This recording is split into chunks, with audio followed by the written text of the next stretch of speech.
August 26, 1346. In a muddy field near Crécy, France, 9,000 exhausted Englishmen are about to face 30,000 of Europe's finest knights. The French have every advantage: superior numbers, heavy cavalry, the flower of European nobility in their ranks. They're so confident that French nobles are arguing over who gets to kill the English king. 4 hours later, 1,500 French nobles are dead, including princes, dukes and kings. The English lost 40 men, not 400, 40. The age of the armored knight, 500 years of military dominance, ended in a single afternoon, killed by peasants with sticks and strings. The blind king of Bohemia charged directly into death because he refused to miss the slaughter. French knights trampled their own allies to death trying to flee. The Genoese crossbowmen were massacred by the very French nobles who hired them. And for weeks afterward, crows grew so fat on noble flesh that they couldn't fly. This is the Battle of Crécy, where medieval warfare died in the mud, where the entire concept of nobility through combat was destroyed by common-born archers, and where the 100 Years' War truly began with France's most humiliating defeat. By the end of this video, you'll understand how a weapon that cost 10 shillings destroyed armor worth £1,000, why French knights murdered their own mercenaries mid-battle, and how one blind king's suicidal charge became the most insanely noble death in military history. Let me set the stage for this massacre. Edward III of England had just landed in Normandy with about 15,000 men, claiming the French throne through his mother. He'd been burning his way across northern France in what was called a chevauchée, basically licensed vandalism designed to prove the French king couldn't protect his people.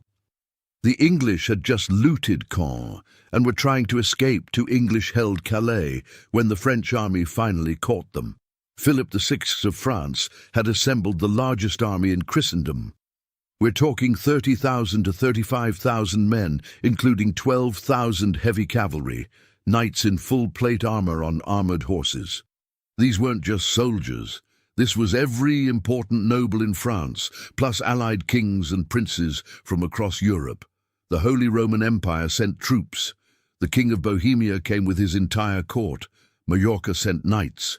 It was like a medieval Avengers assembly, and they all wanted English blood. The French knights were the tanks of medieval warfare. A fully armored knight on an armored horse weighed about a ton. They'd been bred for war since childhood, trained in combat since they could walk. Their armor cost more than a peasant village earned in a lifetime. For 500 years, heavy cavalry charges had decided European battles. Infantry existed to be trampled. Archers were annoyances. Real men, noble men, fought with swords on horseback. Edward III knew he was doomed. Outnumbered 3 to 1, exhausted from weeks of raiding, low on supplies. But he had something the French didn't respect: 5,000 Welsh and English longbowmen, mostly peasants and criminals who'd been practicing with their bows since childhood because English law required it. Every Sunday after church, English males had to practice archery.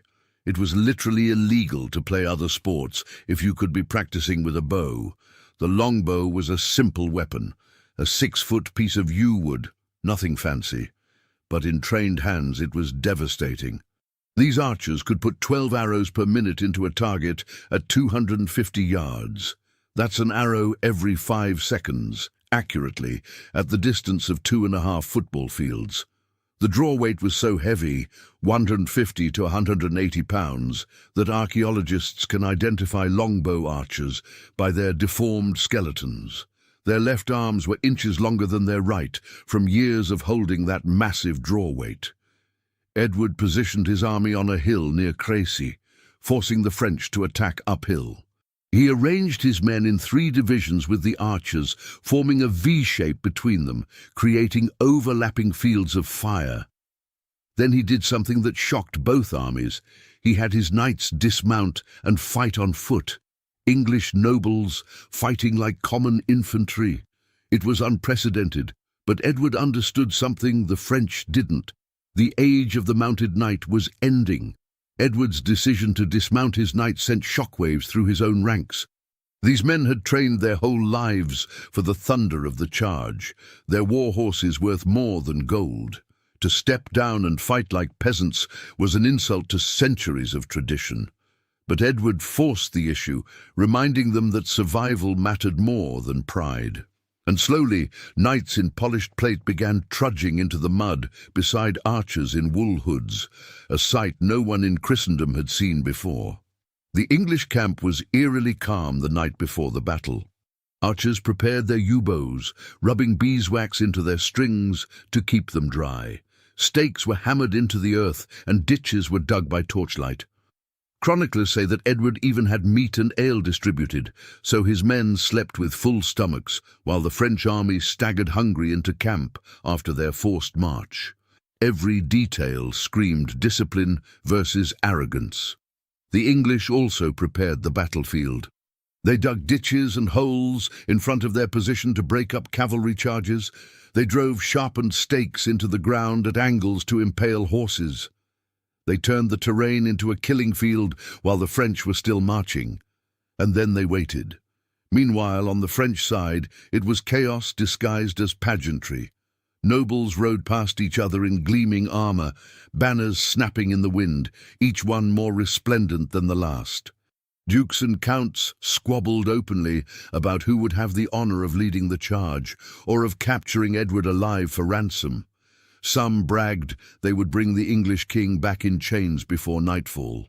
Philip VI's attempts to calm his nobles were drowned out by the clamor of trumpets and boasts. The army looked less like a disciplined force and more like a tournament gone mad. When dawn broke on August 26th, the French vanguard had to march through the wreckage of Edward's chevauchée. Villages were still smoking, crops burned, livestock scattered. Peasants whispered curses as they watched thousands of armored knights tramp past their ruined homes. To the French nobility, this was humiliation that demanded immediate vengeance. To the English, it was proof that their strategy of devastation was working. They had turned the land itself into a weapon. Philip II's army arrived at Crécy around 4 p.m. on August 26th, exhausted from a long march. The smart move would have been to rest and attack the next morning. Philip actually ordered a halt, but French nobility didn't do patient, they didn't do tactical. They saw the English on that hill, outnumbered, tired, far from home, and they smelled glory. Every noble wanted to be the one who killed or captured Edward III. By mid-afternoon, dark clouds gathered. A sudden rainstorm soaked the field. The French knights laughed, confident their plate armor would protect them, but the storm meant something very different for missile troops. The English calmly unstrung their bows and tucked the strings under their helmets and cloaks, keeping them dry. The Genoese crossbowmen had no such precaution. Their strings stretched and sagged, useless against the taut yew of the longbow. A tiny detail, a few minutes of foresight, would decide the fate of thousands. When Philip VI finally arrived at the field and saw the English calmly arrayed on the hill, banners fluttering, lines tight, he ordered his army to wait until the next day. But knights don't wait. Behind him, counts and dukes surged forward, shouting that the day was wasting and glory was slipping away. Some had already lowered lances. The king's command dissolved into dust. The French army was no longer an army. It was a mob of impatient aristocrats who refused to let discipline stand in the way of vanity. The Battle of Crécy had begun, not with strategy, but with pride exploding out of control. The French vanguard ignored Philip's orders and began advancing. Once some nobles started forward, others followed, not wanting to miss the glory. The king lost control of his own army before the battle even began. What followed wasn't a battle. It was an aristocratic mob charging to its death. First came the Genoese crossbowmen, about 5,000 of them, the best mercenary missile troops money could buy. But there was a problem. Their pavises, large shields they hid behind while reloading, were still with the baggage train. They'd have to advance without cover. Plus, a brief rainstorm had just passed, and while the English had kept their bowstrings dry under their helmets, the Genoese crossbow strings were wet and stretched, reducing their range. The Genoese advanced, getting into range, about 150 yards, and fired a volley. Most bolts fell short. Then the English responded. 5,000 longbows released simultaneously. Witnesses described it as making a sound like thunder. The sky literally darkened with arrows. Each archer was putting out 12 per minute. That's 60,000 arrows per minute falling on the Genoese. The Genoese had no shields, no cover, and their crossbows took 30 seconds to reload versus 5 seconds for a longbow. They were being deleted from existence. They broke and ran, streaming back toward French lines, and here's where it gets insane. The Count d'Alençon, seeing the Genoese retreating, shouted, "Kill me this rabble that blocks our way." The French knights charged into their own crossbowmen, trampling and cutting them down. They literally murdered their own mercenaries for the crime of not dying fast enough. The Genoese were caught between English arrows and French swords. Those who survived fled the field entirely, cursing their employers. Now came the main French assault. 12,000 mounted knights, charging uphill through mud, over the bodies of dead Genoese, into the teeth of English arrows. This is where we need to talk about what a longbow arrow actually did to armor. At long range, arrows might not penetrate good plate armor, but they didn't need to. They hit horses, which even when armored had vulnerable spots: eyes, mouths, legs. A 1,500-pound horse hit by multiple arrows doesn't charge. It screams, rears, falls, creating a 1,500-pound obstacle. Knights behind crashed into fallen horses. The charge lost all momentum. At closer range, under 100 yards, longbow arrows with bodkin points could punch through mail and even plate armor at weak points.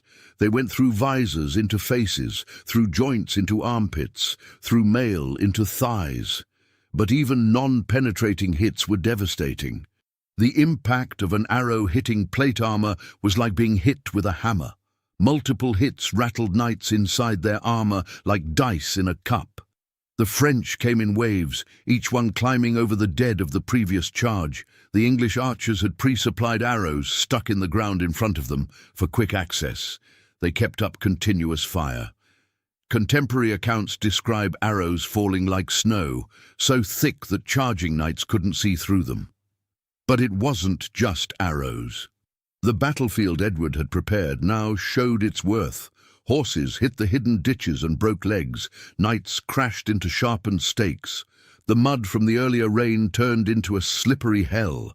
Dismounted knights in 60 pounds of armor could barely move. They became stationary targets. And here's the detail that perfectly captures the horror. English archers ran out of arrows several times. You know what they did?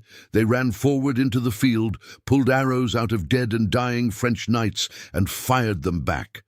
The French were being killed with their own recycled suffering. The blind King John of Bohemia now enters our story with the most insanely noble death in medieval history. John had been blind for a decade, but came to fight anyway. When he heard the battle was lost, he allegedly said, "The King of Bohemia does not flee from a battle." He ordered his knights to tie their horses' reins to his, so they could lead him into combat. He wanted to strike at least one blow with his sword before dying.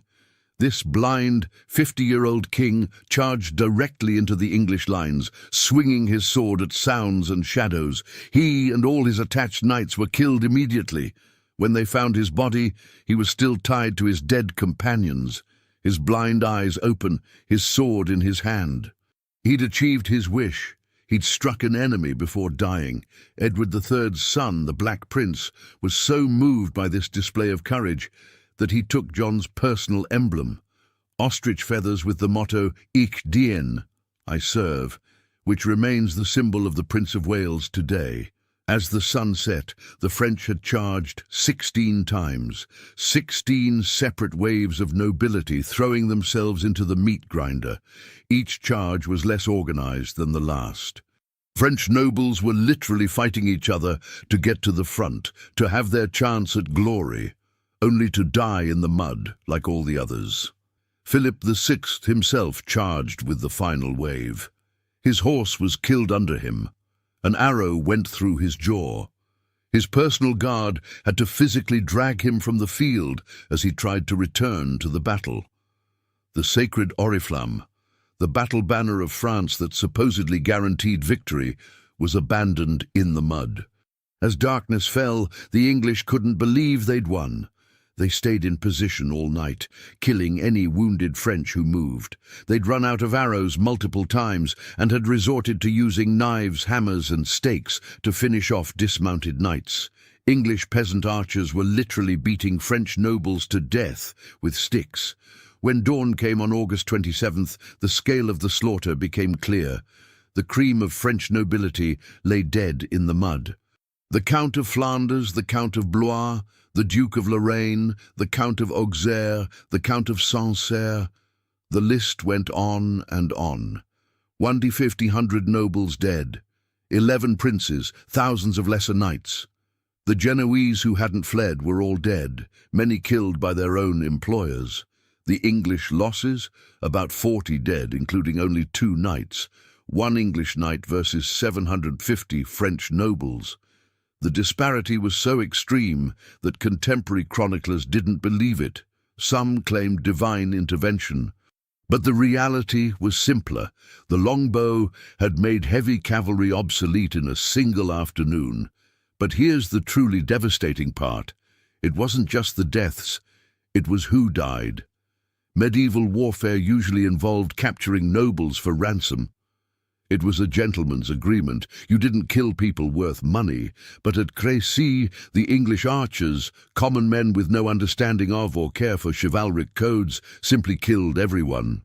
They put arrows through the faces of dukes and counts without knowing or caring who they were. The psychological impact on European nobility was shattering. For 500 years, being a knight meant being militarily superior. Your noble blood, blessed by God, made you better at war than commoners. Crécy proved that a Welsh peasant with a stick could kill you just as dead as another knight. That military superiority didn't come from blood, but from technology and tactics. The entire social order of medieval Europe was challenged. The aftermath was grotesque. So many nobles died that there weren't enough people of appropriate rank to bury them properly. Bodies lay rotting for days. Crows and wolves feasted on princely flesh. Local peasants looted noble corpses, finding enough wealth to transform their lives. The armor that couldn't save its wearers was melted down and sold. The English army, exhausted and shocked by their own victory, continued their march to Calais. They left behind a field so thick with noble corpses that locals renamed it the Field of the Cloth of Gold, for all the expensive clothing on the dead. For years afterward, farmers ploughing the field would turn up noble bones and rusted armor. France went into shock. The loss of so many nobles in one day created a power vacuum. Entire regions lost their lords. Administrative systems collapsed. The French military had to be completely restructured. They started hiring more crossbowmen, building their own archer corps, and, most humiliatingly, copying English tactics of fighting on foot. The battle also created a new kind of warfare. The dominance of the longbow meant battles became longer-range affairs. The age of glorious cavalry charges was over. Wars became about positioning, preparation, and firepower rather than courage and swordplay. The romance of medieval combat died in the mud at Crécy, but France didn't learn immediately. 10 years later at Poitiers, they did the exact same thing, charged English archers positioned on a hill with the exact same result. They lost another king and thousands more nobles. It took the French nearly a century to fully adapt to the new reality that common archers were more valuable than noble knights. The social implications were even more profound. If peasant archers could destroy noble knights, what did that say about the divine right of nobility? If common Welsh criminals could kill princes, what justified the feudal system? Crécy didn't just kill French nobles, it killed the idea that noble blood meant military superiority. The English longbowmen became the most feared troops in Europe. But here's the ironic part. The longbow's dominance was temporary. It required a lifetime of training to use effectively. You couldn't create longbowmen quickly. When gunpowder weapons arrived, which any peasant could learn to use in a day, the longbow became obsolete too. The weapon that killed chivalry was itself killed by progress. The blind king of Bohemia became a legend. His suicidal charge was seen as the last pure expression of chivalric honor, choosing certain death over retreat, wanting to strike one blow for glory even in blindness. His death represented the end of an era when nobility meant something beyond wealth, when honor mattered more than survival. Modern military historians study Crécy as a revolution in warfare. It proved that technology and tactics trumped numbers and courage, that prepared defensive positions beat charging cavalry, that disciplined firepower beats individual combat skills. Every modern military principle was demonstrated in that muddy field in 1346. But the most lasting image from Crécy is this: French knights, the proud nobility of the greatest kingdom in Christendom, trampling their own allies to death in their rush to die gloriously, while English peasants calmly shot them down like target practice. The Count d'Alençon, who ordered the massacre of his own Genoese crossbowmen, was himself shot through the face with an arrow moments later. The French literally killed more of their own men than the English killed Englishmen. The crows that feasted on noble corpses became so fat on princely flesh that locals reported they could barely fly. They would hop from corpse to corpse, too bloated to take wing. It was the perfect metaphor. Even the scavengers were overwhelmed by the death of so much nobility. Today, a small monument marks the field at Crécy. Tour buses rarely stop. Most people have never heard of it. But on August 26, 1346, on that muddy slope, the medieval world ended. 500 years of military tradition, the entire concept of warrior nobility, the romance of knightly combat, all of it died in an afternoon, killed by commoners with bent sticks and string. The English didn't just win a battle at Crécy. They proved that courage couldn't beat mathematics, that nobility couldn't stop arrows, and that the age of the knight was ending. The French lost more than nobles that day. They lost their entire understanding of how the world worked. And all it took was 5,000 peasants who practiced archery every Sunday after church.